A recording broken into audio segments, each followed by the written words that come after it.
seorang wanita tua yang tinggal di rumah sederhana di pinggir kota. Ia tidak banyak bicara, hanya mendengarkan ceritaku dengan tenang. Lalu dia mengambil alat untuk membakar kemenyan. Aku disuruh duduk jongkok di atas alat bakaran itu selama beberapa menit. Lalu dia berkata, hutan rimbun dan dompetmu harus dibuat wangi dan rapat. Aku mengikuti perintahnya. Dompetku terasa hangat. Ada harum wangi yang menyeruak dari asapnya. Setelahnya, dia komat kamit membaca mantra. Lalu berkata, dia akan datang nanti malam. Tenang saja, dompetmu akan membuat dia ketagihan dan dompetmu akan empot-empot lagi.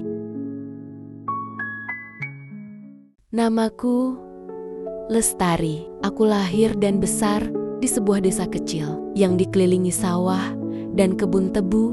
Di tempat seperti itu, kehidupan berjalan sederhana. Orang-orang bekerja sejak pagi, pulang ketika matahari tenggelam, lalu berkumpul bersama keluarga. Dulu aku percaya hidupku juga akan seperti itu. Aku menikah saat usiaku 22 tahun dengan seorang laki-laki bernama Arif. Dia bukan orang kaya, tapi saat itu aku tidak terlalu memikirkan soal harta. Yang penting bagiku hanyalah satu. Aku ingin memiliki keluarga yang tenang. Awalnya semuanya terlihat baik-baik saja. Arif sering datang ke rumah orang tuaku sebelum kami menikah. Ia selalu bicara tentang rencana masa depan. Katanya, ia ingin membuka usaha kecil, mungkin bengkel atau jual beli motor bekas. Ia juga sering berkata bahwa setelah menikah nanti, aku tidak perlu bekerja terlalu keras. Kamu di rumah saja, biar aku yang cari uang. Katanya waktu itu, aku percaya. Namun setelah pernikahan berjalan beberapa bulan, kenyataan perlahan mulai terlihat. Arif jarang sekali bekerja. Rencana membuka usaha yang dulu sering ia ceritakan tidak pernah benar-benar dimulai. Pagi hari ia bangun agak siang, lalu duduk di teras rumah sambil merokok. Kadang ia pergi keluar dengan teman-temannya, pulang sore atau bahkan malam. Sementara itu, kebutuhan hidup tetap berjalan. Aku yang akhirnya lebih sering mencari cara agar dapur tetap mengepul. Kadang aku membantu ibuku membuat kue untuk dititipkan di warung. Kadang juga membantu tetangga membersihkan rumahnya untuk mendapat sedikit uang. Awalnya aku masih berusaha sabar. Aku sering mencoba berbicara baik-baik dengan Arif. Mas, kita butuh uang buat bayar listrik sama belanja, kataku suatu malam. Arif hanya menjawab singkat, iya nanti aku cari kerja. Tapi hari-hari berikutnya tetap sama. Janji itu seperti angin yang lewat begitu saja. Bulan demi bulan berlalu. Tabungan yang kami miliki saat menikah perlahan habis. Bahkan untuk membeli beras pun, kadang aku harus meminjam dulu di warung. Hal yang paling menyakitkan bukan hanya soal uang. Yang membuatku merasa sendirian adalah sikap Arif yang seolah tidak peduli. Suatu malam, aku pulang dari rumah ibuku dengan tubuh lelah setelah membantu membuat pesanan kue. Ketika sampai di rumah, Arif sedang duduk bersama dua temannya di ruang depan sambil bermain kartu. Asap rokok memenuhi ruangan. Aku berdiri di pintu beberapa saat sebelum akhirnya masuk. Mas, uang belanja sudah habis, kataku pelan. Arif hanya menoleh sebentar, nanti saja dibicarakan. Temannya bahkan sempat tertawa kecil. Malam itu, aku duduk sendirian di dapur yang remang-remang. Air mataku jatuh tanpa suara. Disitulah pertama kali aku benar-benar menyadari sesuatu. Jika aku terus berharap pada suamiku, hidupku tidak akan berubah. Aku harus mencari jalan sendiri. Beberapa minggu setelah itu, seorang teman lama bernama Rani datang menemuiku. Ia sudah lama merantau ke kota. Penampilannya terlihat berbeda dari dulu. Pakaiannya lebih rapi, wajahnya juga tampak lebih percaya diri. Kami berbincang lama di teras rumah. Saat aku menceritakan kondisi rumah tanggaku, Rani hanya mengangguk pelan. Aku kerja di kafe sekarang, katanya. Aku terkejut. Kafe? Iya, nyanyi di kafe? Ia lalu menjelaskan bahwa kafe itu bukan tempat buruk, seperti yang sering dibicarakan orang desa. Banyak penyanyi yang bekerja di sana untuk menghibur tamu. Penghasilannya lumayan menurut Rani, jauh lebih baik daripada pekerjaan yang bisa kudapatkan di desa. Malam itu, setelah Rani pulang, aku duduk lama di kamar, memikirkan kata-katanya. Mungkin itu satu-satunya jalan. Keputusan pergi ke kota bukan hal yang mudah. Desa selalu punya cara sendiri untuk menilai seseorang. Aku tahu, jika orang-orang tahu aku bekerja di kafe malam, banyak yang akan berbicara di belakangku. Namun, saat melihat keadaan rumahku sendiri, aku tahu aku tidak punya banyak pilihan. Beberapa minggu kemudian, dengan bantuan Rani, aku berangkat ke kota. Kafe tempat Rani bekerja berada di pinggir jalan besar yang selalu ramai pada malam hari. Dari luar, terlihat sederhana, hanya papan nama dengan lampu warna-warni. Namun ketika pertama kali masuk, aku langsung merasakan suasana yang sangat berbeda dari desa. Lampu-lampu redup menyinari ruangan. Musik mengalun dari panggung kecil di depan. Beberapa meja dipenuhi tamu yang sedang minum, berbincang, atau tertawa keras. Pertama kali aku sempat merasa gugup. "Tenang saja," kata Rani sambil tersenyum menenangkan. Ia mengenalkanku pada pemilik kafe, seorang pria paruh baya yang biasa dipanggil Pak Darto. Pak Darto meminta aku mencoba menyanyi satu lagu di panggung. Tanganku sedikit gemetar saat memegang mikrofon. Namun begitu musik mulai dimainkan, aku mencoba memejamkan mata sejenak dan mengingat semua latihan menyanyi yang dulu sering kulakukan di rumah. Perlahan, suaraku mulai mengalir. Ketika lagu selesai, beberapa tamu bertepuk tangan. Pak Darto tersenyum. "Besok kamu bisa mulai kerja." Malam pertama bekerja terasa sangat panjang. Aku menyanyikan beberapa lagu. Kebanyakan lagu dangdut dan lagu-lagu lawas yang disukai para tamu. Beberapa lelaki mulai memperhatikanku. Ada yang meminta lagu khusus. Ada juga yang sekadar mengajak berbincang. Setelah aku turun dari panggung, awalnya aku merasa canggung. Namun Rani memberi banyak saran. "Di tempat seperti ini, yang penting kamu ramah. Senyum saja, itu sudah cukup." Aku mulai belajar bagaimana menghadapi tamu, cara berbicara dengan sopan, cara tertawa yang tidak berlebihan, dan bagaimana membuat orang merasa dihargai. Perlahan, aku mulai terbiasa. Ternyata, benar kata Rani, dunia malam punya aturan yang berbeda. Di sini, perhatian kecil bisa membuat seseorang merasa sangat penting. Dan bagi banyak tamu yang datang setelah hari panjang bekerja, itu adalah hal yang mereka cari. Namaku mulai dikenal di kafe itu. Beberapa tamu bahkan datang hanya untuk mendengar aku menyanyi. Untuk pertama kalinya dalam hidupku, aku mulai merasakan sesuatu yang sudah lama hilang. Aku merasa punya kendali atas hidupku sendiri. Aku bisa menghasilkan uang. Aku bisa membantu keluargaku di desa. Namun, aku juga mulai menyadari satu hal baru tentang tempat itu. Di antara para tamu yang datang setiap malam, ada banyak cerita yang tersembunyi. Lelaki yang tampak tertawa keras di meja bar, kadang menyimpan kesepian yang tidak terlihat. Dan dari semua tamu yang mulai kukenal, suatu malam akan datang seseorang yang nantinya mengubah hidupku jauh lebih besar dari yang pernah kubayangkan. Malam itu, kafe tidak terlalu ramai. Hanya beberapa meja yang terisi. Musik mengalun pelan dari panggung kecil, sementara asap rokok tipis menggantung di udara. Aku baru saja selesai menyanyikan 2 lagu, ketika mataku menangkap sosok yang belum pernah kulihat sebelumnya.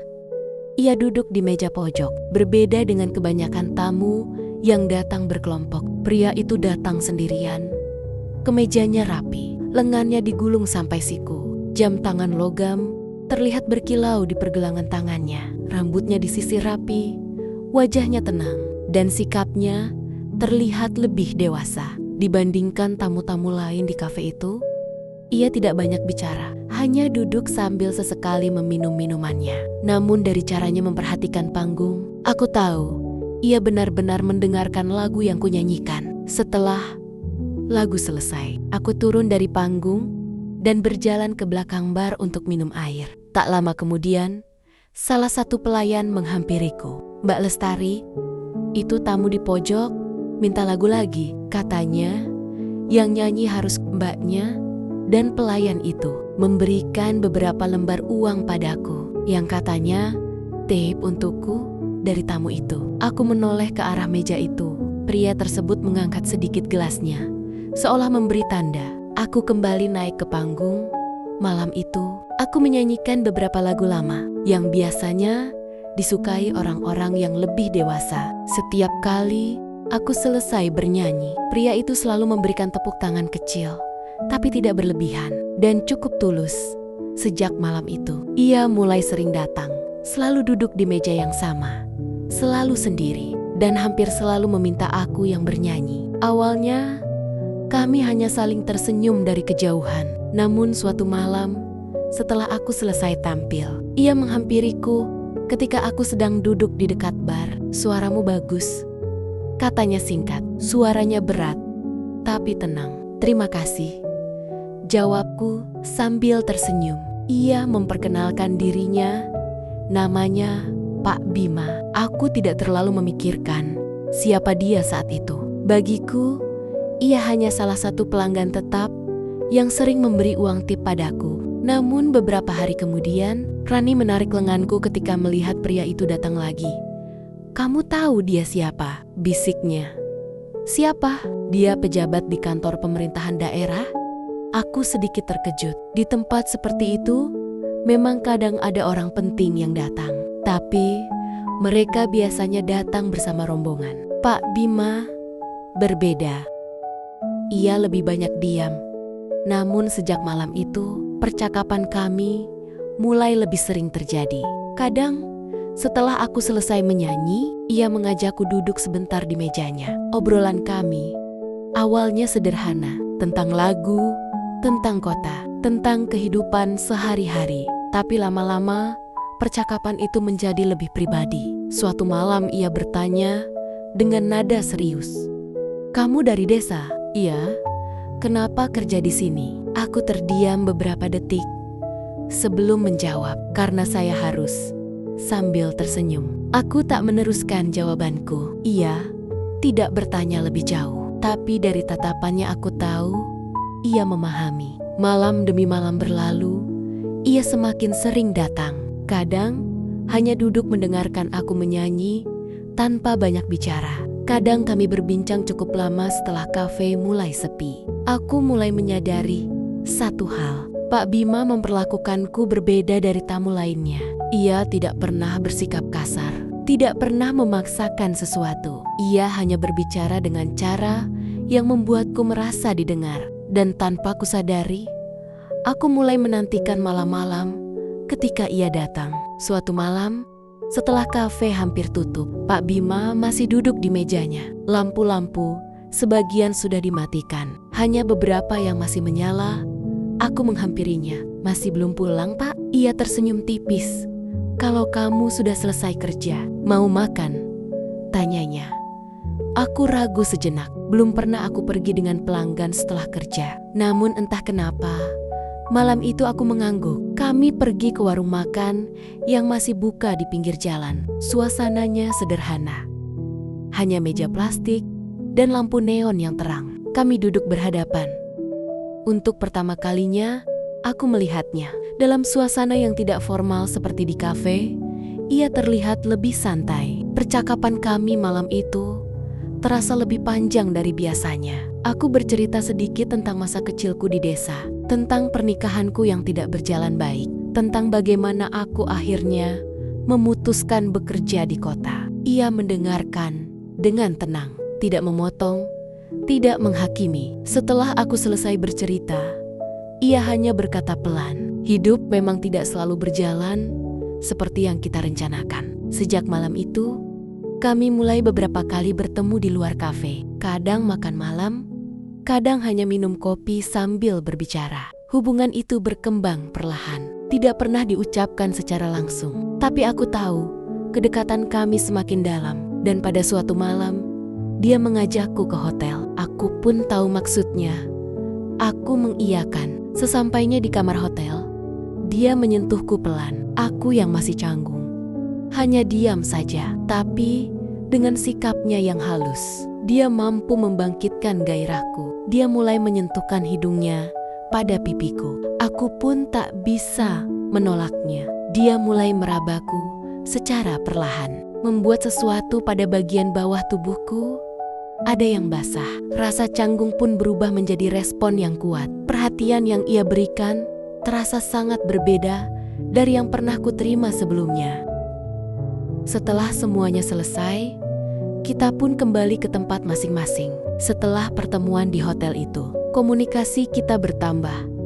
Ia sering menanyakan kabarku, menanyakan apakah aku sudah makan. Hal-hal kecil yang dulu tidak pernah dilakukan oleh suamiku. Di rumah, keadaan dengan Arif semakin buruk. Kami hampir tidak pernah berbicara lagi. Ia tetap menjalani hidupnya seperti biasa, seolah tidak peduli dengan apa yang kulakukan. Suatu malam, setelah pulang kerja, aku duduk sendirian di ruang tamu rumah kecil kami. Lampu hanya menyala setengah. Aku memikirkan hidupku, memikirkan semua yang sudah terjadi. Dan untuk pertama kalinya, aku benar-benar jujur pada diriku sendiri. Pernikahan ini sudah lama berakhir. Hanya saja, kami belum mengakuinya. Beberapa bulan kemudian, aku mengambil keputusan yang selama ini kutunda. Aku mengajukan perceraian. Tidak ada pertengkaran besar, tidak ada drama, hanya percakapan singkat yang terasa dingin. Arif bahkan tidak mencoba menahanku. Beberapa waktu setelah itu, aku resmi hidup sendiri dan tanpa banyak kata. Pak Bima tetap berada di dekatku. Hubungan kami tetap berjalan diam-diam. Tidak banyak orang yang tahu. Namun aku sadar satu hal. Sejak saat itu, hidupku perlahan mulai berubah ke arah yang sama sekali berbeda dari yang pernah kubayangkan. Beberapa bulan setelah perceraian itu, hidupku terasa jauh lebih tenang. Tidak ada lagi pertengkaran kecil yang melelahkan. Tidak ada lagi perasaan harus memohon agar seseorang peduli pada keadaan rumah. Aku tinggal di kamar kontrakan kecil dekat kafe tempatku bekerja. Kamarnya sederhana, hanya ada tempat tidur, lemari plastik, dan meja kecil di dekat jendela. Namun bagiku, tempat itu sudah cukup. Setidaknya, semua yang ada di sana adalah hasil dari kerja keras sendiri. Hubunganku dengan Pak Bima juga masih berjalan seperti biasa. Ia tidak selalu datang ke kafe, tapi ketika datang, ia hampir selalu mencariku. Kadang, setelah aku selesai bekerja, kami makan malam bersama. Dan kadang juga dia mengajakku ke hotel atau hanya berbincang lama di dalam mobilnya. Sebelum aku kembali ke kontrakan, suatu malam, setelah kami makan di sebuah restoran kecil di pinggir kota, Pak Bima tiba-tiba berkata sesuatu yang membuatku terdiam. "Kamu masih tinggal di kontrakan itu?" "Iya," jawabku. Ia mengangguk pelan, lalu menatap jalan di depannya beberapa saat. "Besok ikut saya sebentar." Aku tidak banyak bertanya. Keesokan harinya, ia menjemputku pada siang hari, sesuatu yang jarang ia lakukan. Karena biasanya kami bertemu malam hari. Mobilnya melaju menuju sebuah kawasan perumahan yang cukup rapi di pinggir kota. Rumah-rumah di sana terlihat lebih baik dari kontrakan yang biasa ku tinggali. Jalanannya lebar dan bersih. Pohon-pohon kecil berjajar di sepanjang trotoar. Mobilnya berhenti di depan sebuah rumah satu lantai dengan pagar besi berwarna hitam. Rumah itu tidak terlalu besar, tapi terlihat nyaman. Ia turun dari mobil dan mengeluarkan sebuah kunci dari sakunya. "Ayo lihat dulu," katanya. Ketika pintu dibuka, aroma cat baru masih terasa. Di dalamnya ada ruang tamu kecil, 2 kamar tidur, dapur sederhana, dan halaman belakang yang cukup luas. Aku berdiri di tengah ruang tamu dengan perasaan yang sulit dijelaskan. "Bagus kan?" katanya. Aku hanya mengangguk pelan. "Rumah ini buat kamu," lanjutnya. Aku menoleh cepat. "Buat saya?" Ia tersenyum tipis. "Supaya kamu tidak perlu pindah-pindah lagi." Aku tidak langsung menjawab. Di satu sisi, aku merasa sangat bersyukur. Namun di sisi lain, ada perasaan aneh yang tidak bisa kujelaskan. Aku tahu, pemberian itu bukan tanpa makna. Rumah itu akhirnya benar-benar menjadi tempat tinggalku. Beberapa minggu kemudian, aku pindah dari kontrakan ke rumah itu. Aku membeli beberapa perabot sederhana, sofa kecil, meja makan, dan tirai untuk jendela. Pak Bima sering datang berkunjung, biasanya malam hari setelah pekerjaannya selesai. Kadang ia datang membawa makanan, kadang hanya duduk di ruang tamu sambil bercerita tentang hari-harinya di kantor. Rumah itu perlahan berubah menjadi tempat yang hangat, tempat di mana kami bisa berbicara tanpa gangguan musik keras atau keramaian kafe. Bagi orang lain, rumah itu mungkin hanya bangunan biasa. Namun bagiku, rumah itu adalah awal dari kehidupan yang benar-benar berbeda. Malam-malam di rumah itu perlahan memiliki ritmenya sendiri. Setelah makan malam dan berbincang lama di ruang tamu, kadang Pak Bima menarikku lebih dekat saat kami duduk berdampingan di sofa. Tangannya melingkar hangat di pinggangku. Kami berbicara lebih pelan, tertawa kecil, lalu saling terdiam dalam kedekatan yang terasa nyaman, tanpa hiruk-pikuk kafe atau lampu kota yang bising. Rumah itu memberi ruang bagi kami untuk menikmati kebersamaan dengan cara yang lebih pribadi. Pelukan yang lebih lama, sentuhan yang lebih lembut, dan malam-malam yang terasa tenang namun penuh kehangatan.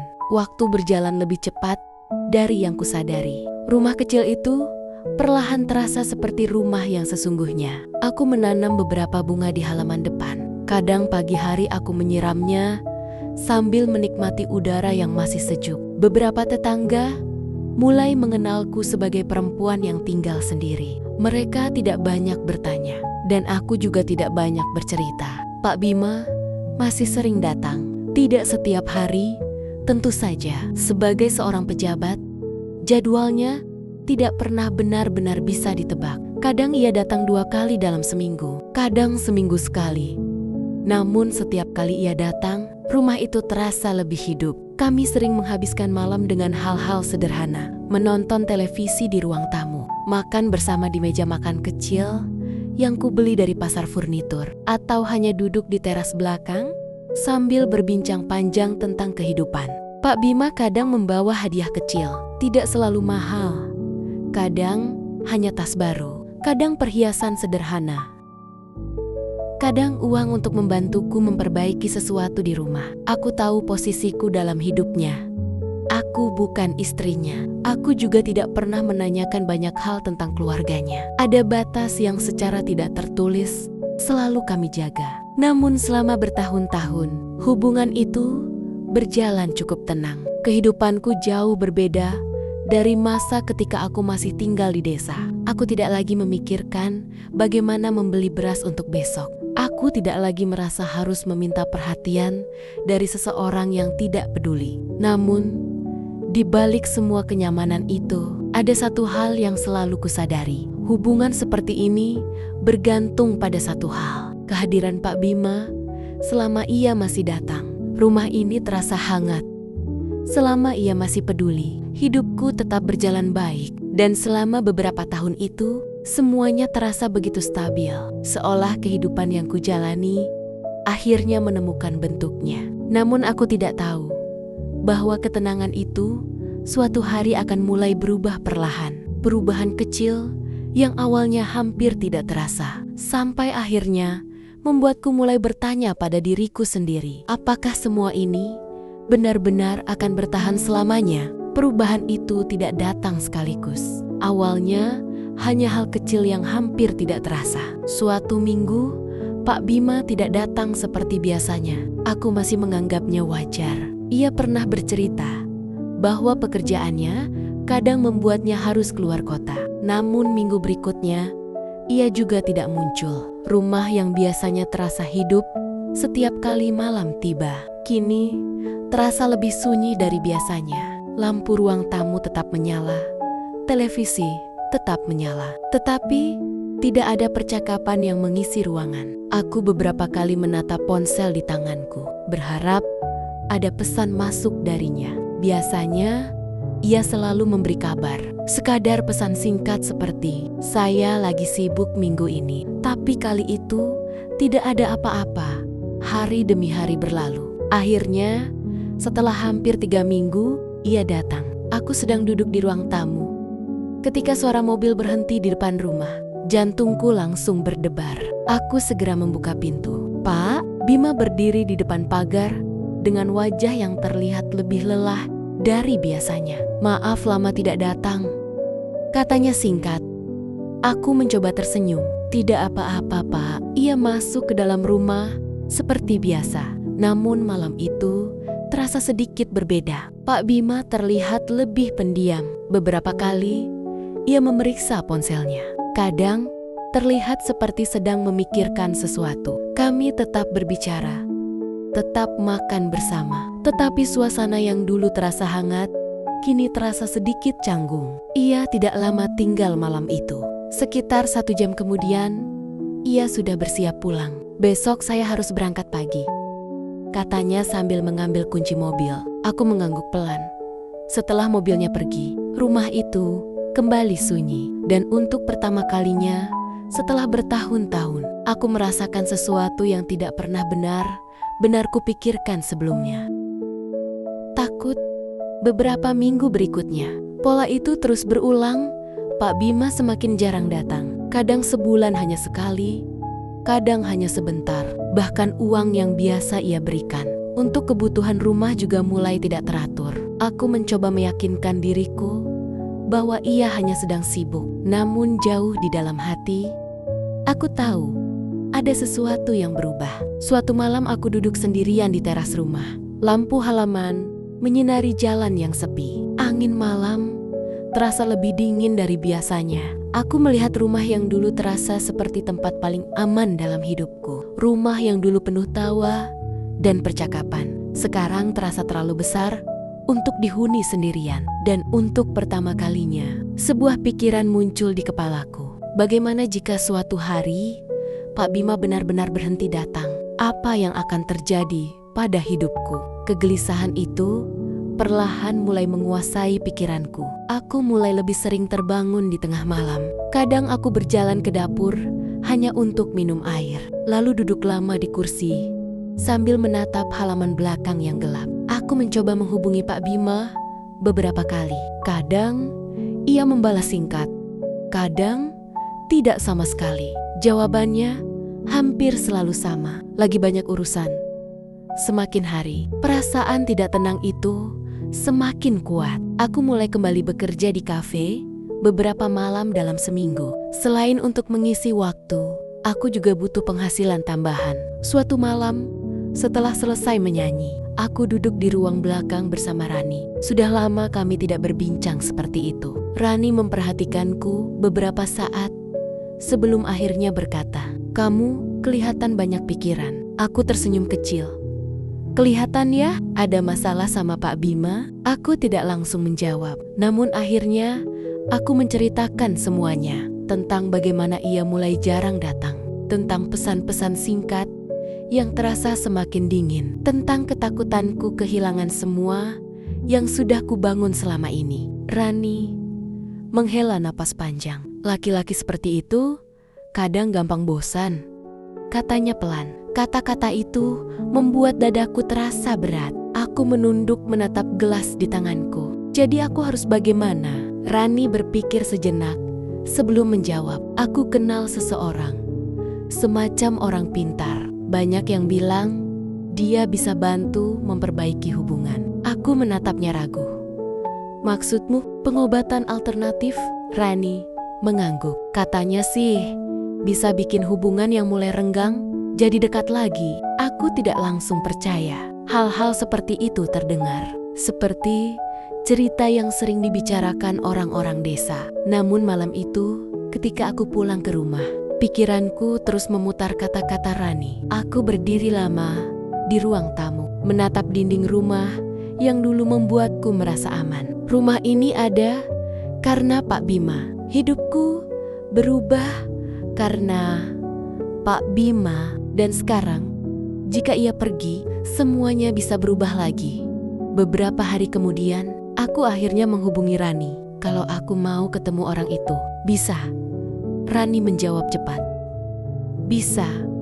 Aku antar kalau kamu mau. Aku menutup ponsel dengan perasaan campur aduk. Sebagian dari diriku merasa ini mungkin hanya kepercayaan yang tidak masuk akal. Namun bagian lain dari diriku merasa aku tidak punya pilihan. Kadang, ketika seseorang takut kehilangan segalanya, ia akan mencoba apa saja untuk mempertahankannya. Dan tanpa kusadari, aku sudah mulai melangkah ke arah itu. Sudah hampir 2 minggu sejak aku terakhir berbicara dengan Pak Bima. Pesan terakhirnya hanya singkat. Saya sedang sangat sibuk. Setelah itu, tidak ada lagi kabar. Rumah yang dulu terasa hidup, kini benar-benar sunyi. Setiap malam, aku hanya duduk di ruang tamu atau di teras belakang, mencoba mengisi waktu dengan menonton televisi yang suaranya seringkali lebih keras dari biasanya, hanya agar rumah tidak terasa terlalu sepi. Beberapa hari sebelumnya, aku memang sudah menemui orang yang disarankan Rani, seorang wanita tua yang tinggal di rumah sederhana di pinggir kota. Ia tidak banyak bicara, hanya mendengarkan ceritaku dengan tenang. Lalu dia mengambil alat untuk membakar kemenyan. Aku disuruh duduk jongkok di atas alat bakaran itu selama beberapa menit. Lalu dia berkata, hutan rimbun dan dompetmu harus dibuat wangi dan rapat. Aku mengikuti perintahnya. Dompetku terasa hangat, ada harum wangi yang menyeruak dari asapnya. Setelahnya, dia komat-kamit membaca mantra, lalu berkata dia akan datang nanti malam. Tenang saja, dompetmu akan membuat dia ketagihan dan dompetmu akan empot-empot lagi. Malam itu, aku mencoba melakukan sesuatu yang sudah lama tidak kulakukan. Aku membersihkan rumah lebih rapi dari biasanya. Aku juga berdandan sedikit lebih rapi daripada biasanya. Bukan seperti saat bekerja di kafe, tapi cukup untuk membuat diriku terlihat segar. Sejujurnya, aku tidak tahu apakah Pak Bima akan datang. Namun entah kenapa malam itu, aku merasa harus bersiap. Dan benar saja, di saat jam di dinding menunjukkan hampir pukul 9 malam, tiba-tiba terdengar suara mobil berhenti di depan rumah. Aku terdiam. Jantungku berdegup lebih cepat. Suara pintu mobil dibuka. Langkah kaki mendekat ke pagar. Aku berdiri perlahan dan berjalan menuju pintu depan. Ketika pintuku buka, Pak Bima berdiri di sana. Ia terlihat sedikit terkejut melihatku yang sudah menunggu di depan pintu. "Kamu belum tidur?" tanyanya. Aku tersenyum kecil. Baru saja selesai beres-beres rumah. Ia masuk ke dalam seperti biasa, namun malam itu aku berusaha melakukan sesuatu yang berbeda. Aku tidak menanyakan kenapa ia lama tidak datang. Tidak menanyakan kenapa pesannya jarang dibalas. Aku hanya menyambutnya seperti dulu. "Bapak sudah makan?" tanyaku. "Belum. Aku masak sup tadi. Kalau mau?" Ia mengangguk. Kami makan bersama di meja kecil di dapur. Setelah makan, aku mengajaknya ke kamar. Aku menyentuhnya duluan. Ku usap-usap dadanya. Ku rabah semuanya. Aku berusaha untuk memulai semuanya. Kelihatan banget kalau dia lebih bersemangat daripada sebelumnya. Malam semakin larut. Setelah beristirahat beberapa hampir 1 jam, dia memintaku lagi untuk melakukannya. Kami melakukan hal dewasa, lebih lama dari yang biasanya terjadi dalam beberapa bulan terakhir. Ada sesuatu yang terasa kembali seperti dulu.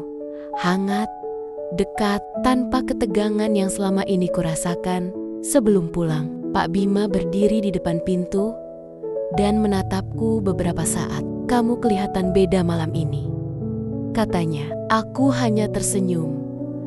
"Beda bagaimana? Punya mie lebih nikmat?"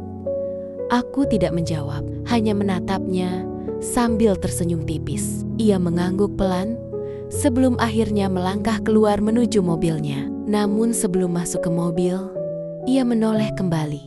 "Mungkin besok saya datang lagi." Kata-kata itu terdengar sederhana. Namun bagiku, kalimat itu terasa seperti napas panjang. Setelah sekian lama menahan udara, ketika mobilnya akhirnya pergi, meninggalkan halaman rumah. Aku berdiri cukup lama di depan pintu. Angin malam bertiup pelan. Rumah itu kembali sunyi. Namun untuk pertama kalinya setelah berminggu-minggu penuh kegelisahan, kesunyian itu tidak lagi terasa menakutkan. Aku tahu satu hal. Malam ini bisa saja menjadi awal dari perubahan baru, atau hanya jeda singkat sebelum semuanya berubah lagi. Tapi setidaknya untuk malam ini, aku merasa usahaku tidak sia-sia. Rumah yang dulu sempat terasa sunyi, kini kembali hidup. Lampu-lampu sering menyala sampai larut malam. Suara televisi kembali terdengar dari ruang tamu, bercampur dengan percakapan ringan dan tawa kecil yang dulu sempat hilang. Mobil Pak Bima kembali sering terparkir di halaman, seolah rumah itu memang selalu menunggunya pulang. Bagi orang lain, rumah itu mungkin hanya sebuah bangunan biasa di sudut perumahan yang tenang. Namun bagiku, rumah itu lebih dari sekadar tempat tinggal. Di sanalah aku belajar bahwa hidup bisa berubah dengan cepat dari kehilangan menjadi harapan. Dan selama Pak Bima masih datang melewati pagar hitam itu setiap malam, rumah ini akan tetap terasa hangat. Sebuah rumah yang dijaga bukan hanya oleh dinding dan atap, tetapi oleh perhatian, kedekatan, dan rayuan yang membuat seseorang memilih untuk tetap kembali.